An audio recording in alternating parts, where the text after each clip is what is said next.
और अमेरिका की इकोनॉमी में गिरावट देखने को मिल रही है। गैस और क्रूड ऑयल की सप्लाई में हो रही है कमी। तो ये है मार्केट अपडेट।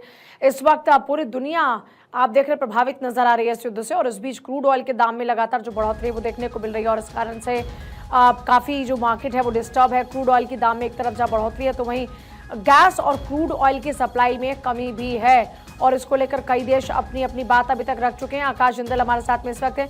आकाश जी, अगर इसी तरीके से गैस और क्रूड ऑयल की सप्लाई में कमी रही, कीमतें बढ़ती रही, तो फिर तो हाहाकार मच जाएगा पूरी दुनिया में। जो आप कह रही हैं वो गलत नहीं है। ग्लोबल इकोनॉमी में आज की तारीख में स्टैगफ्लेशन आने की संभावना है। तो जो आप कह रही हैं उसी डायरेक्शन में चीजें जा रही हैं।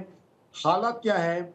Recession, deep severe recession global economy में आने की संभावना है। स्टैगफ्लेशन, आकाश जिंदल जैसे लोग तब शब्द इस्तेमाल करते हैं जब इकोनॉमी पहले तो स्टैग्नेट कर जाती है, रुक जाती है, इन लोगों की कमाई कम हो जाती है, और दूसरी तरफ इन्फ्लेशन बढ़ जाती है।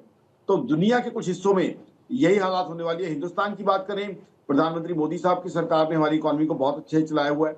हालांकि ऑयल और गैस की वजह से दिक्कत यहां भी आएगी, बट ओवरऑल दुनिया के कई हिस्सों में स्टैगफ्लेशन आने की संभावना है।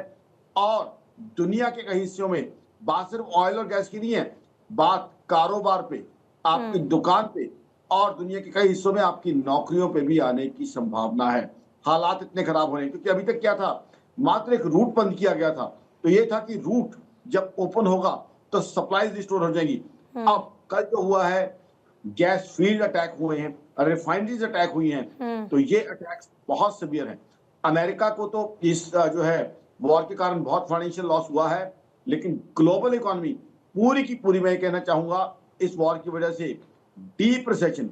बात सिर्फ वॉर तो देखिए अभी 20-21 दिन पहले की पुरानी हुई है, लेकिन इस वॉर का कंपनसेशन दुनिया को कम से कम 2 साल की इकोनॉमिक ग्रोथ देना पड़ेगा, क्योंकि इस वॉर की पेस और इंटेंसिटी बहुत हाई है। आज तक किसी वॉर की पेस और इंटेंसिटी इतनी हाई नहीं हुई। लोग कृपया इसे रशिया यूक्रेन वॉर के साथ कंपेयर करने की गलती बिल्कुल ना करें। That was a totally different war, एक डिफरेंट लेवल पे लड़ी जा रही थी। इस वॉर की पेस और इंटेंसिटी बहुत ज्यादा है, और चाहे कोई कंट्री 10,000 किलोमीटर दूर है इस पॉइंट से, उसको भी इसका सीवियर इंपैक्ट होगा, क्योंकि सप्लाई चेन्स, दुनिया भर के सामान की इंपैक्ट होगी, एक्सपोर्ट्स इंपैक्ट होंगे, ग्लोबल ट्रेड इंपैक्ट होगा, मार्केट्स तो इंपैक्ट हुई ही है, अल्टीमेटली प्रोडक्शन इंपैक्ट होगा, सप्लाई लाइंस इंपैक्ट होंगी, और अल्टीमेटली दुनिया के कुछ हिस्सों में नौकरियों तक आने की बात संभावना है। तो चीजें सही नहीं है।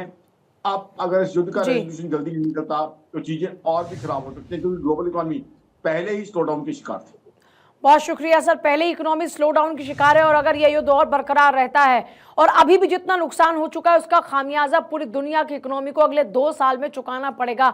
आज भी रुक जाता है अगर युद्ध, उसके बावजूद भी अगले 2 साल इससे प्रभावित रहेंगे।